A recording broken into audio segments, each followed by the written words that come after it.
Well, it's Sunday. I did not record on Friday because Friday was a lot.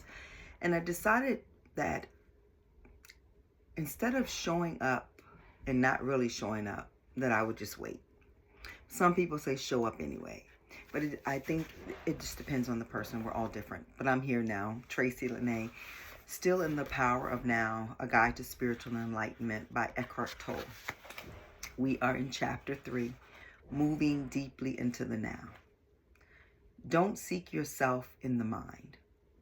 This is the question someone's asking. I feel that there is still a great deal I need to learn about the workings of my mind before I can get anywhere near full consciousness or spiritual enlightenment.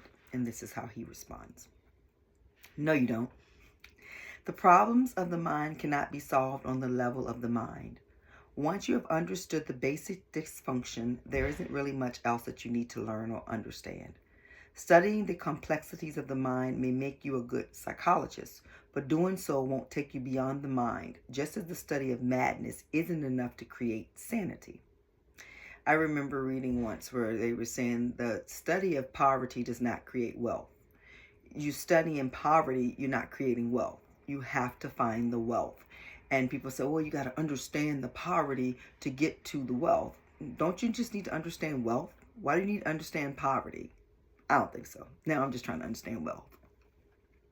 You have already understood the basic mechanics of the unconscious state, identification with the mind, which creates a false self, the ego, as a substitute for your true self rooted in being.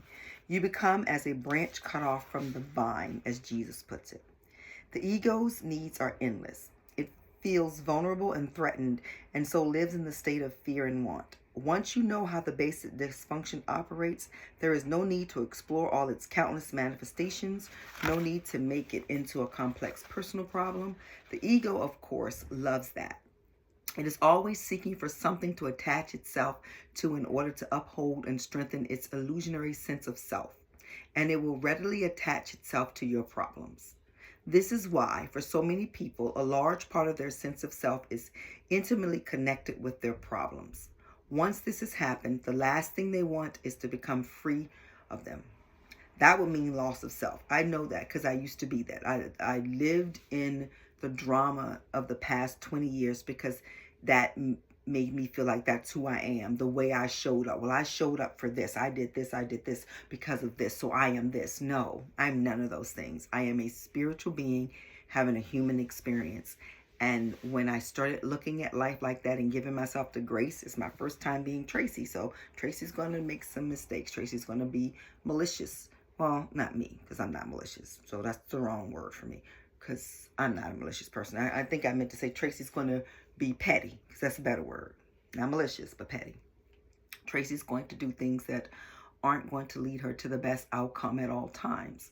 But Tracy also is going to find her way again.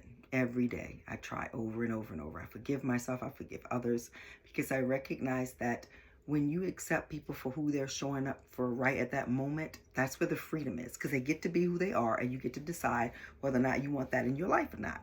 You get to say, I don't think I want to deal with somebody like that, and move on, wishing them peace, praying for them, not preying on them. There can be a great deal of unconscious ego investment in pain and suffering, because we do. That pain and that suffering, it begins to feel like that's who we are. We get known for, oh my God, all she's been through, and look at her. We even say things like, I don't look like what I've been through. Like we're glorifying, I've suffered a whole lot, but look at me. I don't want to suffer anymore. So once you recognize the root of unconsciousness as identification with the mind, which of course includes the emotions, you step out of it. You become present. When you are present, you can allow the mind to be as it is without getting entangled in it. The mind in itself is not dysfunctional. It is a wonderful tool. Dysfunction sets in when you seek yourself in it and mistake it for who you are. It then becomes the egoic mind and takes over your whole life. In the delusion of time, here's the question. It seems almost impossible to disidentify from the mind. We are all immersed in it. How do you teach a fish to fly? Answer. Here's the key. In the delusion of time, time and mind are inseparable. Remember time from the mind, and it stops unless you choose to use it. You know there's such things called flying fish. They fly out of the water and they go back in because the water is their true source, but they still learn to fly, but they do come back to their true source. So that's how you teach people to do what they need to do, by letting them be their true source. And by your true source, you are a God, child of the Most High God. But we die like men because we don't believe, we don't seek, we don't study, we don't find, we don't give up the things that no longer serve us. So we never get to fly, we never get to soar. To be identified with your mind is to be trapped in time, the compulsion to live almost exclusively through memory and anticipation. We're either living in the past, I remember that time when da-da-da-da-da, or I can't wait until da-da-da-da happens. We're never in the moment we're in. Sometimes we feel bored with the moment we're in. So if you feel bored in the present moment, you're a boring person. Just change it. Go find something fun to do. Where was I at? This creates an endless preoccupation with past and future and an unwillingness to honor and acknowledge the present moment and allow it to be. The compulsion arises because the past gives you an identity and the future holds the promise of salvation, of fulfillment in whatever form. Both are illusions. There is no more past and there is no future. There is only now. When I started, first I didn't understand it. I'm like, there was a past. I remember when it happened, but it's past, so it's gone. And I thought, well, there is a future because I'm looking forward to it. Yeah, but it's not here yet, and it may never be here. So when I started living in that space and saying, well, all I have is right now. What can I do right now? And that's why what I can do right now is I like to read. I like to read. I have a soothing voice, so I'm going to read books. I then had to find the time to do it with the other obligations I have. And every day was becoming a bit difficult, and I didn't feel like I was showing up as my authentic self. So I decided, no, I'll have a schedule. Then this way they can expect me and I can expect me to show up. This is the question. But without a sense of time, how would we function in this world? There would be no goals to strive towards anymore. I wouldn't even know who I am because my past makes me who I am today. I think time is something very precious and we need to learn to use it wisely rather than to waste it. I'm going to stop right there. Your past is not who you are. The things you did is not who you are. They don't define you. You are a spiritual being having a human experience. And you could have done things in the past that were not pleasant. They were not lovely. They were downright funky and trifling. But that doesn't define you. You can always change. You can always grow into the version of yourself that you want to be. People may try to hold you back there, but you don't have to hold yourself there. This is how he answers. Time isn't precious at all because it is an illusion. What you perceive as precious is not time, but the one point that is out of time, the now. Now is always now. I like that. That is precious indeed. The more you are focused on time, past and future, the more you miss the now, the most precious thing there is. Why is it the most precious thing? Firstly, because it is the only thing. It is all there is. The eternal present is the space within which your whole life unfolds, the one factor that remains constant. Life is now. I think I'm going to put that on a shirt. Life is now. I'm going to put it on a mug. Life is now. I'm going to put it on a mug so the next time I see you, I'll have it on a mug. Maybe you want to purchase one because life is now. There was never a time when your life was not now. I'm going to put it on some air fresheners too. You know, I'm making those too. There was never a time when your life was not now, nor will there ever be. Secondly, the now is only the point that can take you beyond the limited confines of your mind. It is your only point of access into timeless and formless realm of being, into the timeless and formless realm of being. Nothing exists outside of the now. Aren't past and future just as real, sometimes even more real than the present? This is the question. I'm sorry, let's start over. It's the question. Aren't past and future just as real, sometimes even more real than the present? After all, the past determines who we are, as well as how we perceive and behave in the present. And our future goals determine what actions we take in the present. That's not true, but this is what he says. You haven't grasped the essence of what I am saying because you are trying to understand it mentally. The mind cannot understand this. Only you can. Please just listen. The you. You know what the you is? The you. The heart. He says, please just listen. So y'all listen.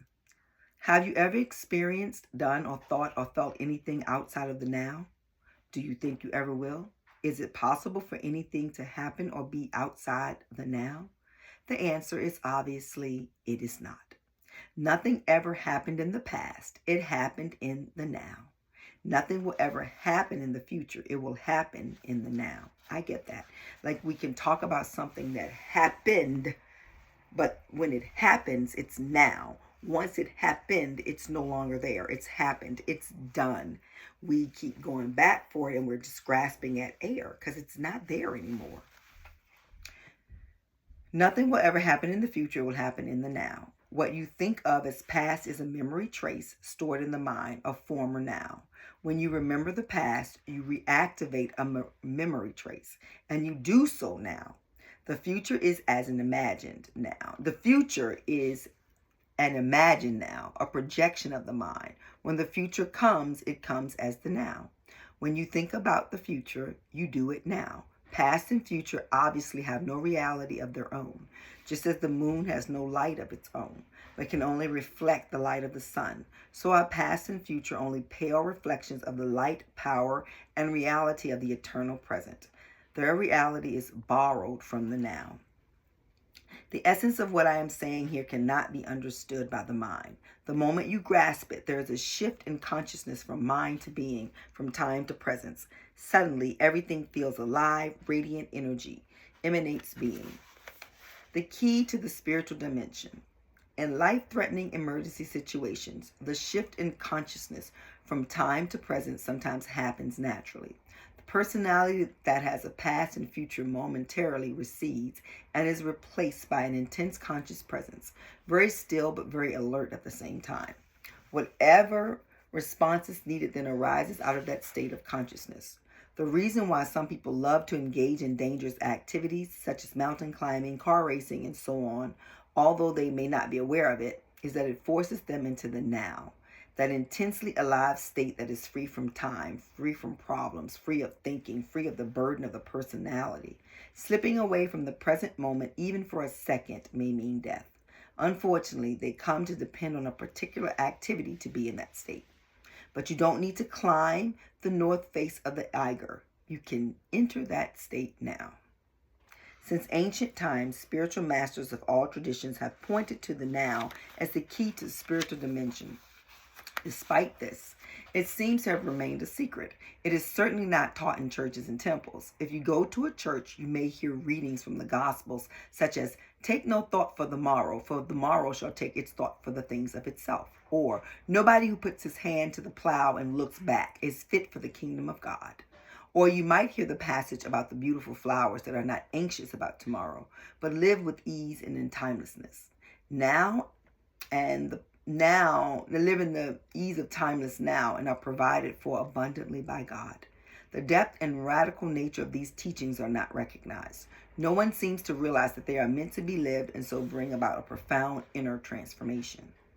The whole essence of Zen consists in walking along the razor's edge of now, to be so completely present that no problem, no suffering, nothing that is not who you are in your essence can survive in you.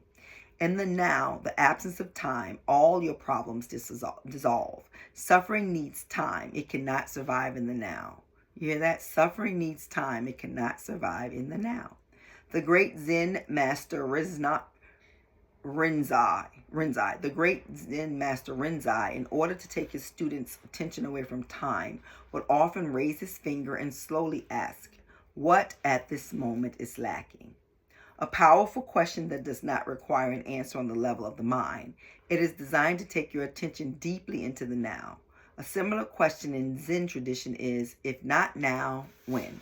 I think I'll make on the cup, life is now, and then in parentheses, if not now, when? Question mark, parentheses.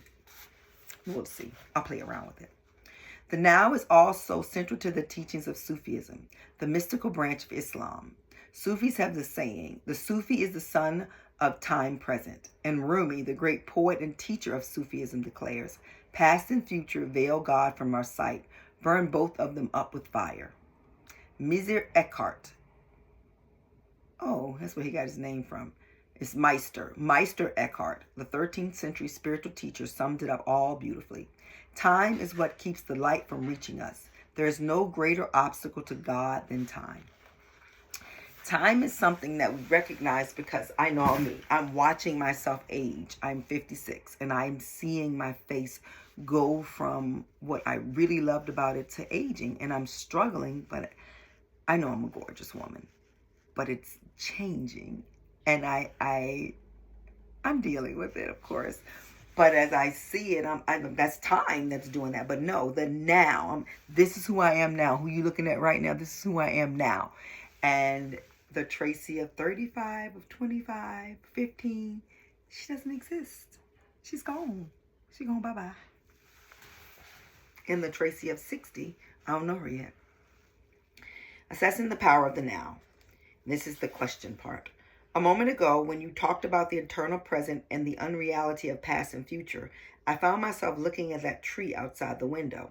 I had looked at it a few times before, but this time it was different. The external perception had not changed much, except that the colors seemed brighter and more vibrant, but there was now an added dimension to it. This is hard to explain. I don't know how, but I was aware of something invisible that felt like it was the essence of that tree, its inner spirit, if you like. And somehow I was a part of that. I realized now that I hadn't truly seen the tree before, just as a flat and dead image of it. When I look at the tree now, some of that awareness is still present, but I can feel it slipping away. You see, the experience is already receding into the past. Can something like this ever be more than a fleeting glimpse? ? You were free of time for a moment. You moved into the now and therefore perceived the tree without the screen of the mind.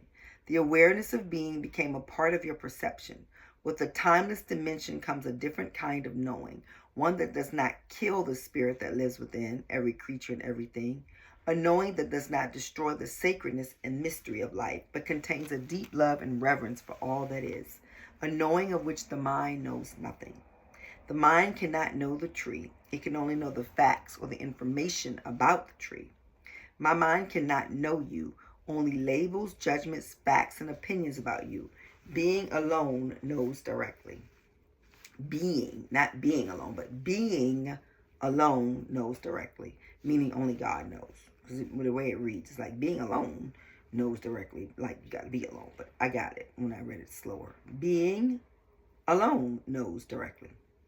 There is a place for mind and mind knowledge. It is in the practical realm of the day-to-day living. However, when it takes over all aspects of your life, including your relationships with other human beings and with nature, it becomes a monstrous parasite that, unchecked, may well end up killing all life on the planet and finally itself by killing its host.